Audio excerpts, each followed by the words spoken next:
Well, hello, writers. Welcome to episode number 443 of Ink in Your Veins. I'm Rachael Herron. I am so thrilled that you are with me today as we are talking to Airlie Anderson. And this is a fabulous conversation. We talk about, would you still make it? Would you still write your book if it wasn't going to be published? We talk about kids' books and turning off the rational mind and using the turn of the page as a cliffhanger. It's a fantastic, delightful conversation. So please stick around for that. What has been going on around here? Let's see. My eyes just fell on something very cool. My wife got me a back scratcher. Y'all, I think I haven't had a back scratcher since I was like 8. It's good. Sorry, that I wasn't actually going to tell you about that, but it's just sitting on my desk here looking beautiful because sometimes you get an itchy back. Um, what else has been going on?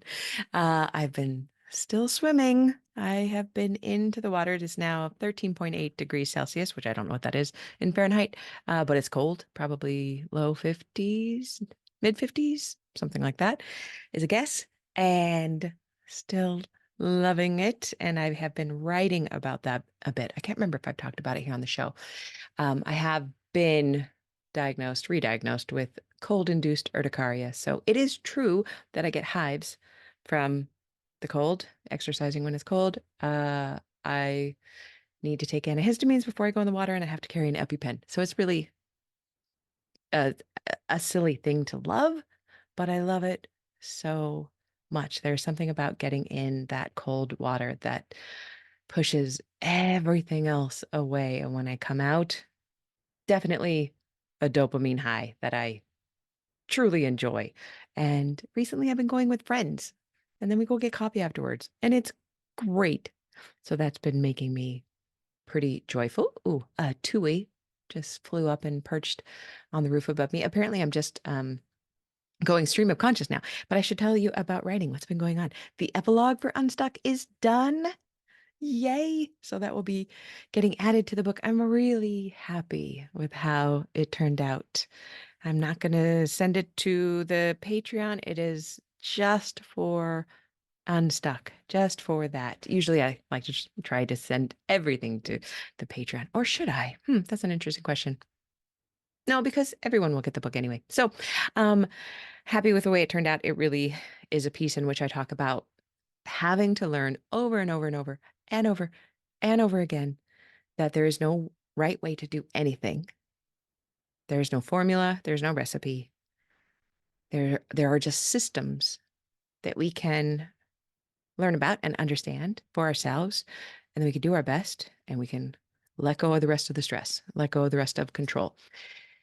In the piece, I talk about how I will never, and I'm comfortable with this, I will never be the kind of person who understands that intuitively. I will probably for the rest of my life try to learn something, try to ingest every piece of information that has ever been produced on that subject so that I can do it right. And if somebody says to me, Rachael, you know there's no right, I will say intellectually, yes, I agree with you. And still, I must learn everything right now about it. And then after I practice whatever it is for a while, I will have this complete surrender moment where I realize, oh, there's no right way. There's no right way to write a book except for some very basic things like there should be a beginning and a middle and an end. There should be an emotional journey for your reader. Boom, that's it. That's all we need to know about writing. Period. Ever. All the other stuff that we talk about is extra. It's bonus. I compare it, yes, I do, to sourdough bread, where you can add jalapeno and cheddar to your sourdough bread. But if your bread don't rise, if you don't know how to make the bread in the first place, there's no reason to add jalapeno and cheddar. There's no reason to add an inciting incident and to worry about the ally character if you don't know what your book will do emotionally for a reader yet. Anyway, that's the essay. That's the epilogue of the book. Me learning again that there's no right way to live a life. There's just a formula for living it, which is basically live and be kind, especially to yourself.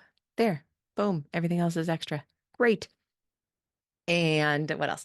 I got the first glimpse of the sketch that the artist is doing for the family portrait of me and Lala and Junebug in a sailboat. And it is so cool. I have high hopes for this piece of art that is going to be going into Unstuck and will be sent out to all the Kickstarter backers. It's going to be so cool and cute, and I want to frame it. So that's exciting. What else is going on writing wise? I think that's about it. I think that's about all that's going on. Oh, I should tell you, this is probably the last time this is the last time you will hear about the online writing retreat, which is coming up not this weekend as it goes out, but the weekend of May 24th, 25, and 26th of 2024. So if you're listening to this before May 24th, 2024, you are more than welcome to join us. You can go look at everything that we're going to be doing by going to rachelherron.com/retreat. We're going to be doing 2 hours on Friday evening, 6 hours on Saturday, of writing together with a break. Don't worry, I won't make you write that whole time because that would not be smart. And then 1 hour on Sunday for a celebration. So you can go to rachelherron.com/retreat. I would love to have you. We have a wonderful community of people who are going to come together and joyfully work together side by side. So I would love to have you if you are interested in that. And I think that's all I want to tell you about this week. All is well. We still don't have heat. I'm not even cold anymore. I think I have grown accustomed to the cold. I just wear a lot of layers. We are getting the furnace fixed next week. It's going to take 3 days. And we have 3 closets in this house. They're very small. And mine is kind of like a half closet. And then we have a linen closet. And Lala has a very small closet as well. And I'm losing most of my closet and we're losing most of the linen closet. So I have no idea where I'm going to keep my clothes next week. But that's okay because we're going to be warm again, and that will be nice. All right, let's get into the interview with Airlie. You're going to love this. Here is her bio. Airlie Anderson is the author and illustrator of the children's picture books Only the Bird Who Liked Being Alone, Neither, Cat's Colors, Cat's Seasons, and more. She grew up in California and spent a lot of time reading and drawing, as well as swimming and pretending to ride a horse. Her early influences were animation art, pop art, and comics. Airlie attended the Rhode Island School of Design, where she majored in illustration and focused on children's books, a natural expression, giving her love for saturated color and expressive characters. She now lives in beautiful, underrated New Jersey with her family and enjoys the close proximity to New York City book country. She is the recipient of the Moonbeam Children's Book Award and the Independent Publisher Book Award and the Practical Preschool Award. Here is my conversation with Airlie. Thank you for being here, y'all. Here we go. Well, I could not be more pleased to welcome the friend of a friend onto the show. Will you please share your name with us and your pronouns? Yes. Hello, Rachel. I'm Airlie Anderson, and my pronouns are she, her. Thank you. Also, I don't think I've ever heard the name Airlie, and I just think it is a beautiful. Is it the one you've had all your life, or did you choose it, or? Thank you. Yes, I've had it all my life. It was my late grandma's name, and her parents were Wow, Scottish, so they had a Scottish thing going on. So, that's yeah, the Scottish beautiful. name. It's so Yes, good, we loved her. I love that it's a family name and it's so yours. And when people Google you, you'll come right up. You know, that's really, really well done. Well done to your parents. Yes.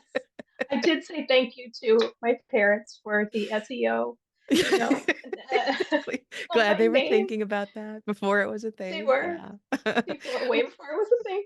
Well, you're here because you are friends of a dear friend of mine, Leslie, who has been a friend and a student and has listened to the show forever. So hello, Leslie. And I know I'm so excited to also talk to you about kids' books because I've got a lot of kids' books writers and illustrators who listen to the show, and I don't have enough of you on here. So you've been doing this for a while. When did your first book come out? Oh, my first book. Um, That one came out pretty early on in my career, so it was probably 2003. I was an Mm. illustrator for that one. Okay, So awesome. I was lucky to have that one.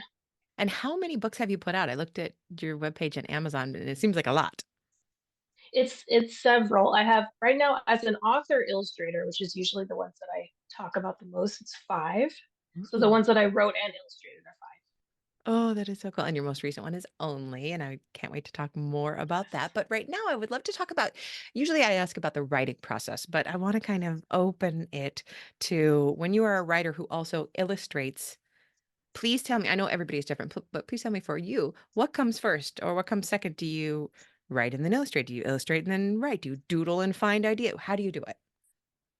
So for me, I think it's different for each person that I've talked to. I was Yeah. actually just talking to someone about this recently, and I really it's kind of woven together. So I Mm. will draw and I will write, and they who it's like a sometimes I write more than draw, sometimes I draw more than write.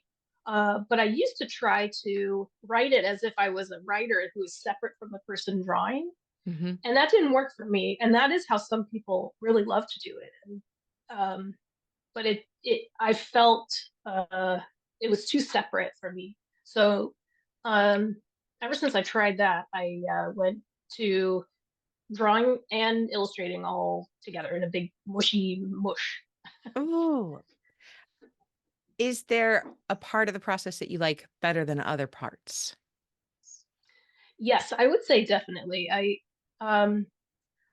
do like writing the words and coming up with the concept and the characters. The editing is harder for me. Kind of Yeah. shuffling everything around. It uses a part of my brain that feels like it's a lot of effort. But it is very satisfying to have all that editing done and then painting. So I love Mm. having all the drawings done, all the story and editing all done, and then just sitting down with my paint and painting all the colors. That's my favorite part. Oh, that sounds like when I get to the end of a book and I'm like finally making all the sentences beautiful because they've all earned their place, and Yes. now I could, it's like putting the paint on. But I can imagine that my partner is a an artist and does, graphic novel type stuff, and she always says that like revision is just kind of a nightmare if you are doing the drawings and the words. Like if you decide pretty far along that you've got to revise something, you've got to do all the art over too. How does that work? I just presented a problem and just like commiserated, but that's not actually a question. How do you feel about that? That's that's true. Well, I think for me in my process, when I'm working with my editor, I'll present her with an idea that's pretty rough. So I'll have the whole idea roughed out in pencil, and then we keep it that way for a while. Mm, Sometimes I'll do some finished samples just to show what it will or what it could look like, hmm. and then when we keep it like that, it usually isn't too painful to re- to to switch it up. Um, sometimes, occasionally, we'll get to a more finished stage and we'll agree that something needs to change. But luckily, I use this paint that's called acrylic gouache, and you can just layer over it at infinity times, and it's very flexible in that way. So I understand what your partner's saying. Once you get to some art, it's like you don't necessarily want to have to change it at that point. But Yeah. it doesn't always happen like that. So, How does it work? Because you're working with, physical media, not digital. How does it work when you are putting it into digital? I really know that nothing. Do you send your paintings to New York and they digitize them, or do you do that, or how does it work? so sometimes it depends on the publisher that I'm working with. When I'm working with Little Brown, um, LB, uh, Yeah. they we've made it kind of a tradition for me to bring it into the city in a package because I lived in New That's Jersey, so I could get easily to New York City. So people don't usually do it like this. But This that is would be the like, best way to do it because I can imagine even yeah, putting in registered mail would just freak you out. I have done that before, and that's okay. But it actually gives me the chance to go into the office and see Yeah. people and see my editor Deirdre, and it's like a ritual now. So and they scan it on these. Also, they have these awesome industrial drum scanners at their disposal to use, so they can Cool. get a much better scan than I could. Although sometimes I will scan in pieces depending on the project. Yeah. But that's become kind of a thing that we do. at Little Brown. So I love doing that. It's like a very thing that maybe in the Dr. Seuss days he did that. I think he used to deliver his own. It strikes So me as really romantic. That's just like the way I want to visualize, taking the train in to present your work to the editor. I just think that's really, really cool. it is S- like that. Yes. Nice. So let me ask you, what things help you write or draw or both? So in my process, I like to kind of sit around in my studio and do a lot of scribbling. Um, and that I kind of trick myself into doing that by making it seem like it's no big deal. So I will tell myself, this is not the final thing. And I just sit down to warm up. And that Mm, usually leads me into it in a way that's, uh, even if I feel scared or if I'm feeling reticent about starting for whatever reason, or if I'm, washing too many dishes and cleaning too much, then I know I have to put that aside for a second yeah. and kind of trick myself into sitting there. Sometimes I'll bring a book with me that I admire and I'll sit there with it, a picture book or something. And that kind of gets me into the flow, helps me a lot. I love that. I do a similar thing where I just journal about what I'm going to be writing, Ah, and then suddenly I'm accidentally writing. But I I tell myself I'm not. It's just journaling. Yeah. Tricking ourselves as artists is always going to be one of the most worthwhile, fruitful things to do.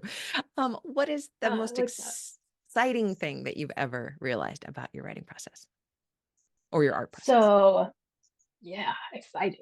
Um, I think it sounds like it's not exciting, but actually it is to me that if I just keep doing this over and over, that things will stick, that something will get published. Once I Mhm. had that realization, I thought, oh, this is it's a solid feeling. Like even if I make things that don't end up getting published, if I keep doing it, things happen. So I think that was the most one of the most exciting things uh, that I can remember feeling. Also, that if and I sometimes I feel like I live in a fantasy world, and I've thought to myself, is that bad? I think now I've realized uh, it's exciting to know that that's part of my process making these children's books. So I can stay in the fantasy world, while I'm in my studio, and that is part of it. And that is very exciting to me because You're doing your job. Fantasyland is where it's at, and it's actually my job. That is so cool. I think both of those things are so incredibly exciting and also beautiful. What part of creating books do you struggle with most? So, as we were talking about a little bit earlier, I think the editing and rearranging. If I realize that something needs to go in the front when it's actually in the back, and sort of shuffling it all together to make it flow. That's probably the most challenging part. Um, Also, just turning off that voice of will this be popular? Will Mm. this sell? I mean, that voice is sort of there, and I don't ignore it. I mean, I don't. I can pretend that I ignore that all the time, but it's more of a sort of just letting that flow through my consciousness.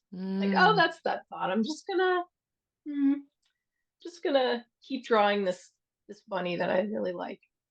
Um, that's a really good way and of yeah, saying it though, not grabbing it, not trying to get rid of it, just because it's not going to go anywhere, but just letting it flow through. Just that's part of the water that's flowing through. Yeah. yeah, yeah. Also, I think one of my little tests for myself that I was just telling someone recently about is if I knew if I knew this wasn't ever going to be published traditionally, and I just put it on my website as a zine or Hmm. something you can print at home, would I still want to make it? And that's kind of the test for me to see, am I really making this as an idea that I feel strongly about? And if I say, yes, I would definitely keep making this, then that's the answer for me.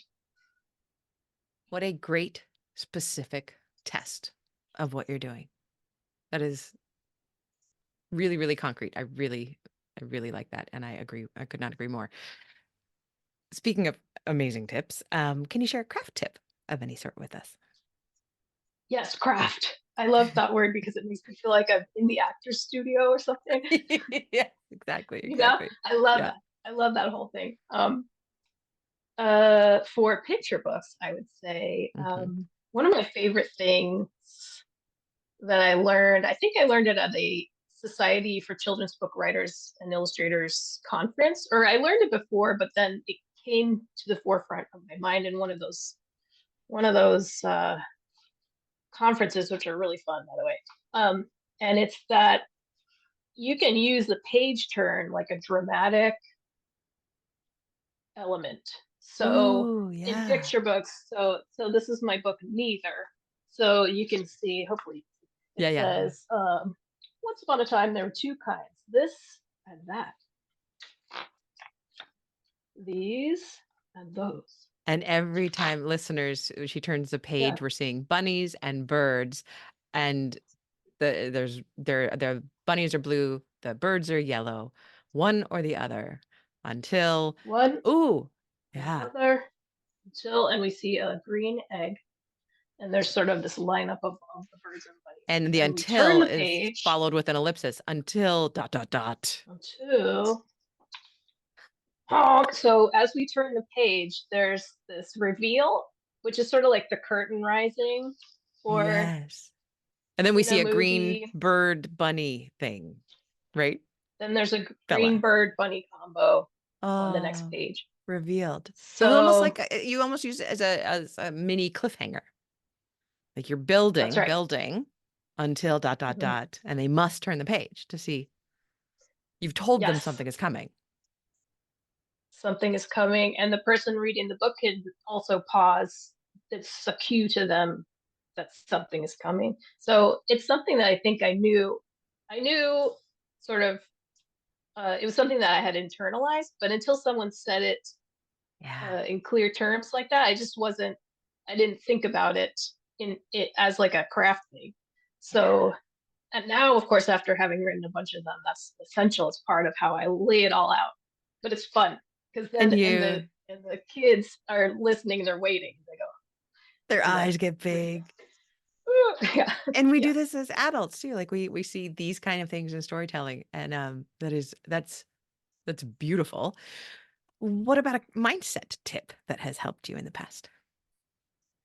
yes. So mindset, um, something that I feel like I'm cultivating still is getting into the zone by tricking myself, of course, like we both do. So getting into the zone and then turning off the rational part when I'm first, at least when I'm first coming up with an idea, first drafting an idea, to really try to not make it work all the way when I'm making the first Yeah. scribbles. So Yes. yes, so it's like the part of your brain that is good for knowing that you need to get the oil changed and doing important things that help your life, you know, work. Mhm. Um, if you are lucky enough to be in a space where you can just shut that all down, it's really that's an important part for me, and that's I mean um, not to psychoanalyze myself, but I, you know, that's maybe why sometimes when I come out of that haze, I'm like, wait, where, maybe I need a ritual to get out of it too. I don't. That can be helpful. But I really love that turning. And I think it's a conscious decision to turn that rational self off because we live in the rational self. That's why we, don't trip over every stair that we step on because the rational self is helping us get there. But I feel like I know in my past I've been really tripped up on that. I'll get a brand new idea for a new project or a new book or something. And because I can't figure out how this could work, then I put it off, I'll figure it out, and then I don't do it. But what you're saying is just accept, choose to accept. I don't know how that's going to work, and I'm going to play with this anyway. Is that about right? Yes, yes, definitely. And I can see how it would be hard. It would be a challenge when writing a novel too, because then you have to sort of flow through that. Um, yes, that's what I'm talking about. But it's the exact same thing. And in novels, perhaps you get just a lot more practice with it. Like, well, I don't know how I'm going to fix this one either.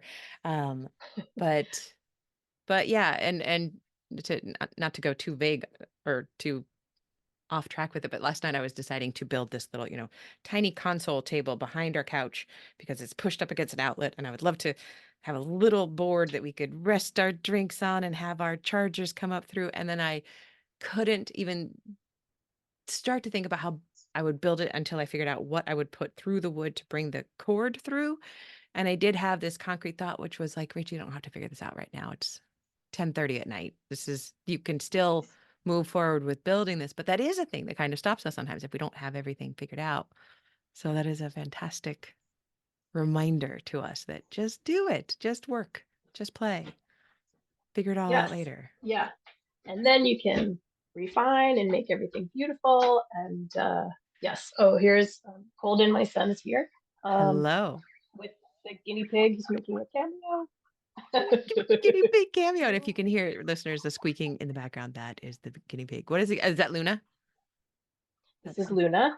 awesome. Yes, Hi, Luna. She is she's just a a chonk. happy pig. She's Yes, wonderful.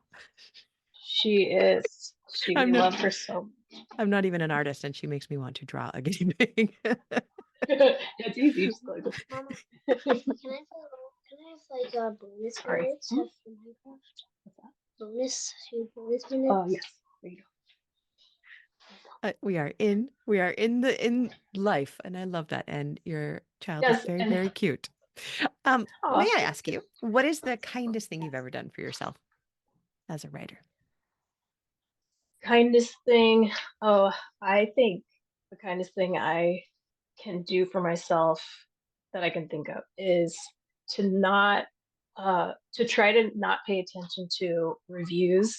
Um so and for some reason um I'm just not even tempted to read them because I just know that because you can read 1,000 good reviews, right? Hmm. And then one person will say something and it just gets lodged, Hmm. in my mind. And so I really feel like just walling that all off has been really important for my own just well-being.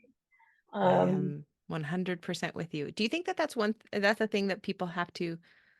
No, actually, I'm gonna change. I was gonna say, I wonder if people have to learn this on their own the hard way, because I feel like I heard that from everybody, and I spent the first couple years reading reviews and hating hating it. But I just thought of my friend Mona McDermott, who has heard this and has internalized this, and she doesn't read her reviews. Her partner looks at them and tells her anything that she might want to know, but otherwise she's well out of it. So, yes. and I Yeah, I think I'm kind of avoidy about things. If I err on one side, it would be avoiding. So for yeah, me, it was sort of a no-brainer. I thought I'm just good. not even gonna go there. But every once in a while, I get a comment from someone that sort of pops out of nowhere, and I know that I am sensitive about it. So, Yeah. Yeah. I'm even sensitive to the good ones. Like every once in a while, somebody will send me one that's really good, and I cringe. I'm just like, oh, but if that person thinks that, then somebody else hates it. And I just don't want to be reminded oh, I mean, yes. I'm not actually too sensitive. Sometimes I just go read my 1 stars. Those are the only ones I read because they're funny. Those don't hurt me anymore. It's the very That's smart great. 2 and 3 stars. Those are the ones that can hurt my feelings. I stay away from those. Yeah, yeah, yeah. That's relatable. Yeah. Have you read? There's someone publishes or shares on social media the 1-star reviews of classic children's literature, like the ones that are like really undoubtedly so good, Those and the make me person so has happy. some gripe about. Yeah, it's very Yeah. funny. Anne of Green Gables, too many flower descriptions. 1 star. My grandmother Her couldn't even hair. open this box. 1 star. I Red hair, come on. 1 star.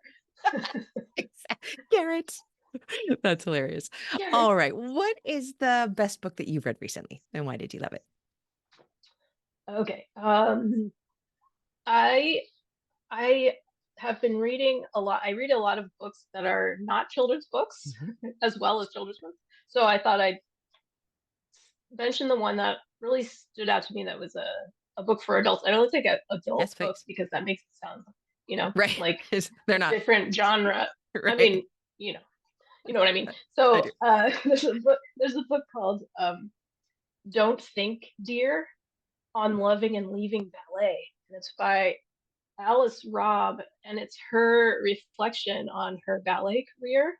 Mm. And it, for some reason, it really gripped me. I'm not a ballerina, but there's something about um, the journey of that discipline that seems so difficult to me, and Mm. her reflections on why she ever did it and why she um, why she is practicing it now as a person who's not, a teenager. And I was just enchanted by the whole thing. It was very inspiring.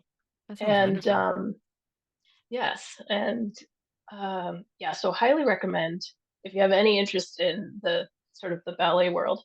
Um, and then oh, and in the children's book world, I I fell in love with this one, which is called Pepper and Me, Pepper and and me. it's by Beatrice Alemania, who I believe is Italian, but I think she lives in France, I think.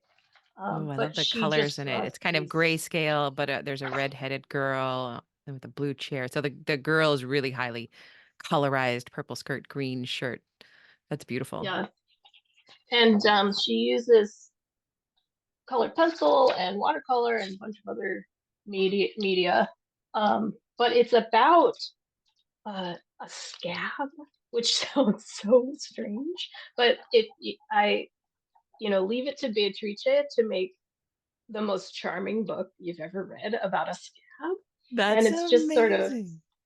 yes, and it's just a very quiet book. It's very lyrical, and I just love it. Oh, that's so So cool. Thank you. That is something that probably would not yes, have crossed my desk, and I just think that that looks gorgeous. it's so amazing. And then I'm currently reading Capote's Women by Lawrence Lemur, which is, oh my goodness. Okay, hold on. This guinea pig is so loud right now. I'll be right back. Hold on.